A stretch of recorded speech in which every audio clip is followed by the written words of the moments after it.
Hola criatura, yo espero que tú vas bien, espero que estés bien, bienvenido a un nuevo video, bienvenue à une nouvelle vidéo pour apprendre l'espagnol. Dans cette nouvelle vidéo, comme tu as pu le voir dans le titre, on va voir por y para.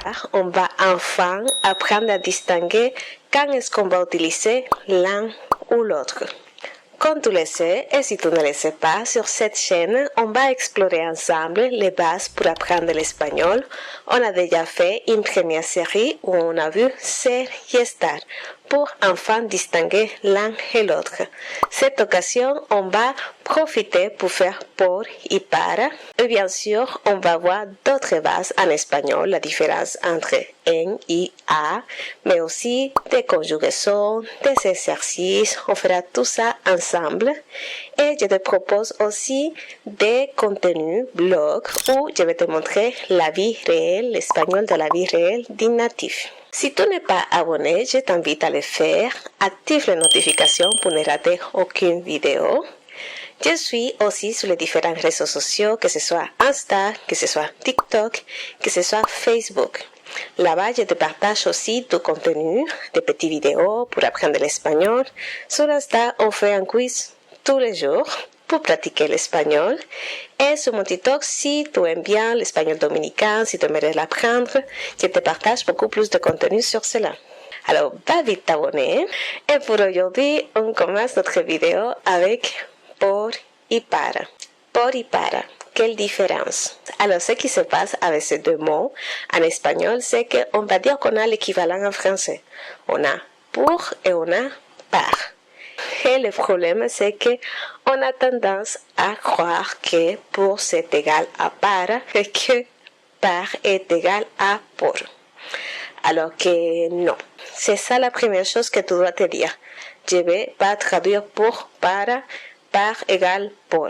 Non. Il y a certains cas où oui, ça va coïncider, mais il y a beaucoup d'autres cas où non. Alors, pour savoir quand est-ce que je vais utiliser l'un ou l'autre, c'est qu'on va faire se distinguer pourquoi on utilise para et pourquoi on utilise pour. Et on oublie, comme je te dis déjà, que c'est la traduction que je viens de t'expliquer. C'est la première règle, tu oublies. Tu oublies français, tu penses espagnol. Bien, on va procéder de la même manière qu'on l'a fait pour ser y estar. On va expliquer pour quelle raison on va utiliser para et pour quelle raison on va utiliser por. Et bien sûr, on va faire des exercices ensemble afin de pratiquer tout cela. ¿Estás listo? Vamos. Alors, on va dire que oui, il y a une petite liste qui pourrait sembler interminable des raisons pour lesquelles on va utiliser l'un ou l'autre. Mais on va faire simple, on va rester simple afin que tu puisses l'utiliser dans ton espagnol de tous les jours. Pour faire simple, on va dire que por, on va l'utiliser pour exprimer la cause, les moyens ou la raison d'une action. Cause, moyen, raison. Principalement de manière générale. Et en revanche, para, on va plutôt l'utiliser pour exprimer le bénéficiaire, le destinataire ou la finalité d'une action. Si vous voulez, pour faire encore plus simple, pour, cause, moyen, para, le but ou l'objectif. Cause, moyen, but, objectif. Voilà. On fait quelques exemples. Lo hice por ti. Je l'ai fait pour toi. Vous voyez déjà que la traduction ne correspond. Ici, por n'est pas égal à par. Au contraire, on a utilisé pour. Alors, je l'ai fait pour toi. J'explique, j'exprime la cause, la raison de mon action. Cause, raison, moyen, por. Je ne me fie pas de la traduction.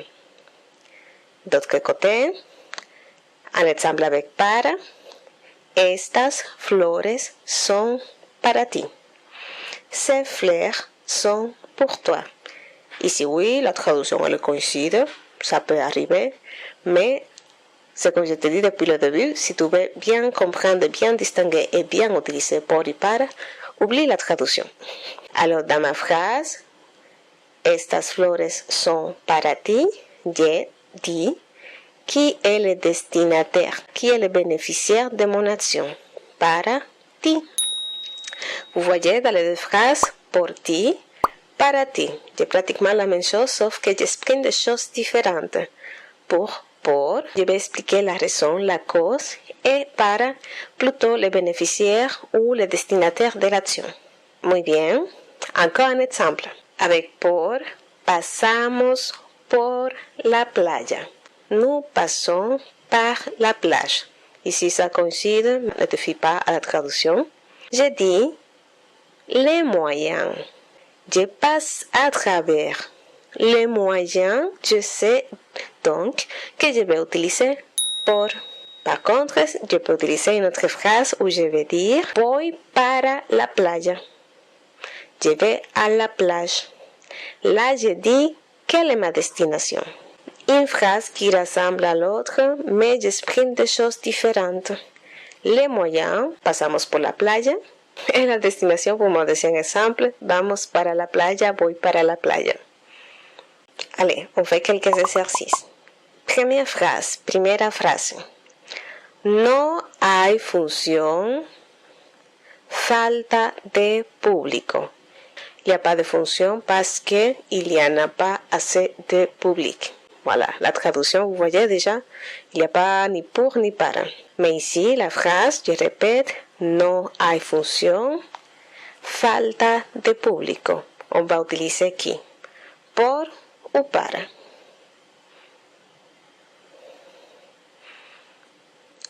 Por, j'explique la cause, j'explique la raison et donc je vais utiliser por. C'est la raison pour laquelle il n'y a pas de fonction. Muy bien. Segunda frase, deuxième phrase. Estudio español, ser bilingüe. Estudio español, ser bilingüe. J'étudie l'espagnol pour devenir bilingue. Je vais utiliser qui? Por ou para. Para, j'explique l'objectif de mon action. J'étudie pour devenir bilingue. Et donc, on utilise para. Troisième phrase. Tercera frase. Enviaré un paquete, espace, avión. Enviaré un paquete, avión. J'enverrai un colis par avion. On utilise qui? Por ou para. Ici, j'exprime le moyen et donc j'utilise por. Effectivamente, muy bien. Je t'écris en commentaire une phrase avec laquelle tu devras répondre si on va utiliser por y para. À toi de jouer. Est-ce que c'est clair? Si tu as des questions, n'hésite pas à les écrire en commentaire. Et si tu as des difficultés particulières avec un autre sujet en espagnol, n'hésite pas à me le dire en commentaire et je pourrai te faire une vidéo. Muy bien. Alors, je profite pour te partager quelques expressions qu'on utilise avec por ou bien avec para. Ici, ça peut coïncider avec les règles que je viens de t'expliquer, mais on a aussi des expressions qu'on peut utiliser avec l'un ou l'autre, qui sont des expressions tout simplement. Et vous verrez avec la traduction en même temps qu'il n'y a pas forcément un lien avec par et pour en français. Avec por, on a comme expression por favor, qui peut être traduit par s'il vous plaît, s'il te plaît, por si acaso, por mi parte, por cierto, por supuesto, por casualidad,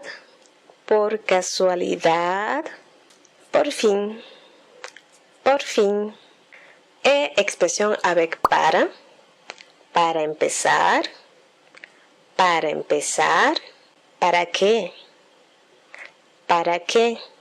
Para nada. Para nada. Para terminar. Para terminar. Para siempre. Para siempre. Si tu as aimé cette vidéo, n'hésite pas à la liker, à t'abonner pour ne pas rater les prochaines vidéos, activer les notifications bien sûr et d'aller t'abonner à mes différents réseaux sociaux. C'était Liz et je te dis, nos vemos.